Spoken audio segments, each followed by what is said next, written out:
Hey everyone, Greg Cazillo from Cazillo.com.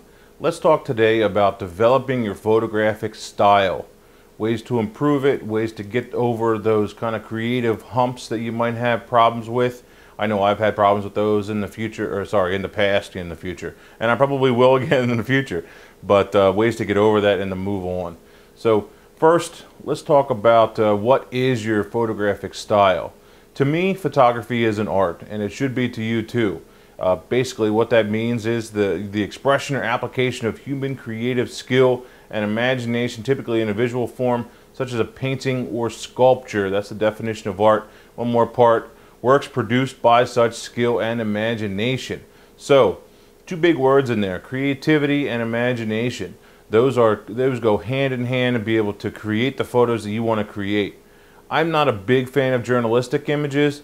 You may notice that the majority of my images I actually create. I put them together from the lighting to the location to the person to everything about it, to the lens choice, and so that's the way that I prefer to shoot. Now there are, in my opinion, and again, some people might see this as being a little off, or maybe they don't understand it, but 95% of the journalistic images, quote unquote, that are out there, I believe could be taken by, probably any of that 95%. There's only a few really good documentary journalistic photographers out there that really can start to see the light, really mix it, make it work. And there's so few out there that really can make their work stand out. Whereas on the creation side of the image, being able to create the entire scene, there are tons more photographers that can do that and do that well. That's where I started in my photography, working for someone that was creating the whole image, and so I know that's where I got my style from and what I wanted to shoot. So it just makes sense for me. Now, as far as photography, there is no right or wrong way, and you need to understand that from the get-go. If you want to shoot a lot of images or all your images with a 50mm lens, that's great. I would never shoot a headshot with a 50mm lens. I think it makes the person look weird. It distorts it. 50mm, in my opinion, is not a portrait lens. But if that's what you want to shoot, then great. Then go ahead and do it. It's your artistic prerogative to basically do whatever you want to do. So take that into consideration. Another thing that I'll mention is that people really go through phases in their photography. I think I'm in about the third or maybe fourth phase in my photography. I've really thought about that in my style. And your first one, which most likely a lot of you guys are in right now, you're really going through a phase like a painter, where maybe you only have one brush, one canvas, and only red paint, and that's all you can do. Is you have that limited subset. That's all you can work with. That's all you have to work with. And so you need to take the time and then learn that craft with those beginning sets of tools before you can really move on and go farther with your style. Next, let's go over the keys to developing your photographic style. Got a number of points here, so stick around for the entire video. First, patience. You have got to have the patience with yourself, with your subject, whatever it is, location, timing, if it's landscape photography especially, because that's all about the light and the time of day, and sometimes you get a good one, sometimes you don't get a good one. So it's about having that patience to go back time after time, to redo that photo shoot time after time, to be able to really improve your photography and get to a better point of where you want to go. Next is studying photos and studying photography. I hope that you guys are studying the light in my photos on a daily basis, because I love my photos, and as well as I should. But you know what? That doesn't mean that you should just go and start duplicating the images that I create and the way that I take them.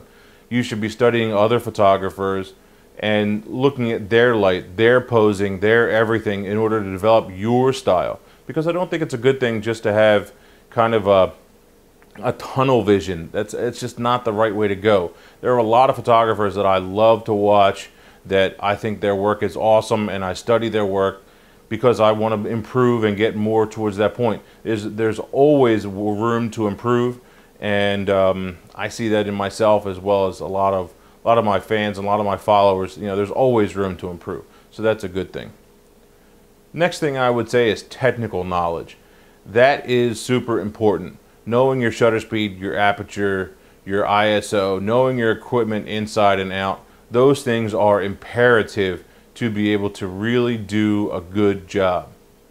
Now, there were photographers in the past, such as Monty Zucker, who he was great at posing, he knew a little bit about lighting, but he knew nothing about the camera, and his assistants would all be setting up his lighting, setting up the camera, and they would just hand him the camera and he would shoot.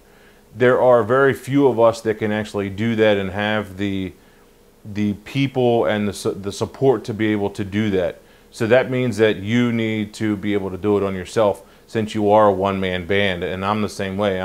For the most part, I'm a one-man band when I'm creating my images. I might have someone carrying cords or carrying lighting or helping me set stuff up, but for the most part, I'm creating the entire scene. So that makes a difference.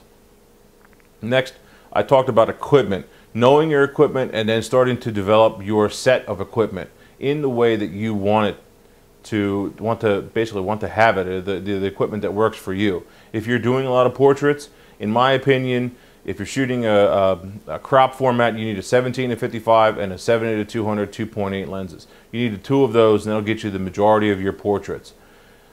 There are other times where that might not be enough, but that'll get you started for most of them. So choosing your equipment and buying it once and buying it the right way the first time. I was just at a sales meeting or a meeting the other day, and the person that was up there, she's actually my picture framer, and she was talking about, well, if you buy it once and you buy it right once, you're only going to cry once because you're only going to write that check one time. But if you buy expensive or buy inexpensive once, you're going to cry about it then, but then you're going to cry again later when you got to replace it. So you're much better off buying it right the first time, saving up a little bit more time, and buying the right equipment from the beginning rather than going back and having to waste that money on the crappy equipment and then resell it, But, so trust me, you'd be better off with the better equipment. The next thing I think you can do to improve your photographic style is change up your subject. If maybe one day you decide, you know what, I should try some landscape photography. I saw some awesome landscapes and I want to try that. That's great, because it might just allow you to see light a little bit differently, or you might be a little bit more patient, or whatever it is. It could add to what you do. Then again, you might absolutely hate the landscape photography, and maybe you just need to change, get a different model, hire a different model, or have a different subject come over to model for you if you're doing portrait photography. So subject makes a big difference. Same with location. If you are that landscape photographer, you know what, and you're always shooting in your area, you need to get out. You need to do something different. Maybe you need to travel or drive a couple of hours away and into a hotel, and then get up the next morning super early and go out and photograph this awesome spot that you heard about or saw or something like that. That could be a great way to change up your style and help to develop the style of photography that you're looking to put together and to create. The next point that I want to talk about is post-processing. That is huge. The way you post-process is everything. You want your images to be consistent, whether it's under that guy that wants everything underexposed or not. You want consistency. Maybe you're an HDR guy and you love a lot of HDR images. You know what? Then you want your HDR to be consistent. That's not to say that it can't improve over time, but you want the consistent quality work and not something that's kind of half-assed and it's okay. You want to try and stay away from those. Last point that I'll talk about is display. Where are you displaying your images? Are they up on Flickr? Are they up on 500 pics? Are they up on Facebook? Where are they? You know what? Do something more with them rather than just have them on the web. That's digital medium is all well and good, but you know what? Hanging them on the wall in a great picture frame, it doesn't get any better than that. Or giving them to someone or selling them to someone that are going to do the same thing with them. It doesn't get any better than when you have someone that appreciates your photography, whether it's in your own home and your own family, or whether it's someone else that you've sold those images to.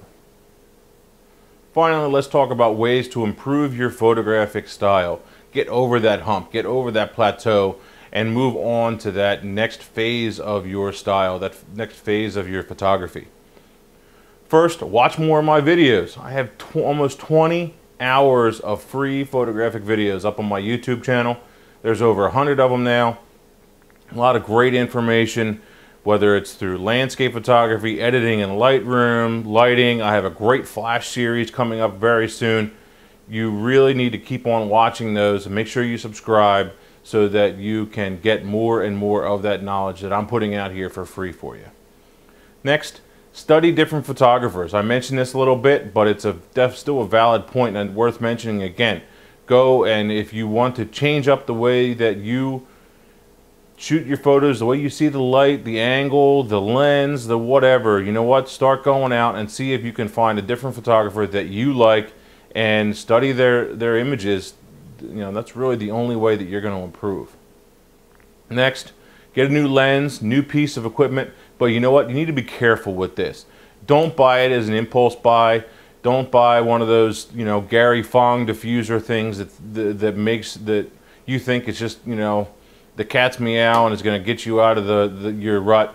The little things like that are not going to. It's the bigger purchases. It's a set of lights, like a set of studio lights, or a flash, or maybe a new lens, or maybe you're shooting sports and your camera's focus is too slow. You need a faster body. That's the kind of purchase you need, not the little ones like the Fong dome things. I'm just not a fan of those. And the reason why I'm not a fan of that, let me tell you, is because people use them as a crutch instead of knowing how to use lighting the right way and learning lighting the right way. They just say, okay, I need to put this thing. Everybody says that I need to put this thing on my flash and my light's going to be awesome. It's not, and that's the problem with them. Next, try a new location. We talked about that a little bit.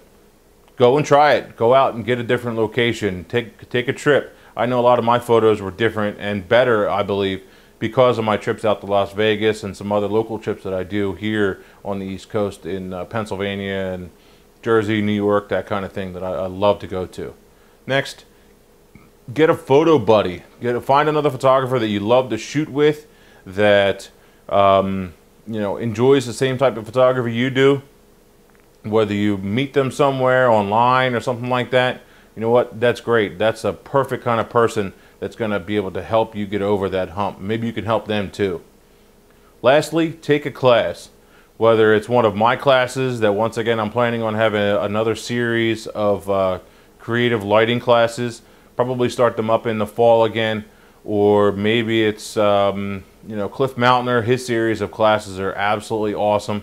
There's a lot of great classes out there, online or offline, that can really make a big difference in your photography, let you see it in a different way. I know I've taken a lot of classes in the last, say, 10 years, and I've always gotten some little piece, some little part of the puzzle that's done something to improve my photography. So basically through this, we've talked about your photographic style, ways to improve it, what you can do with it. If you have questions, comments, or concerns, I'd love to hear them. In the meantime, you know what I always say, Greg Cazillo, Cazillo.com. Keep shooting. Thanks, guys. See ya.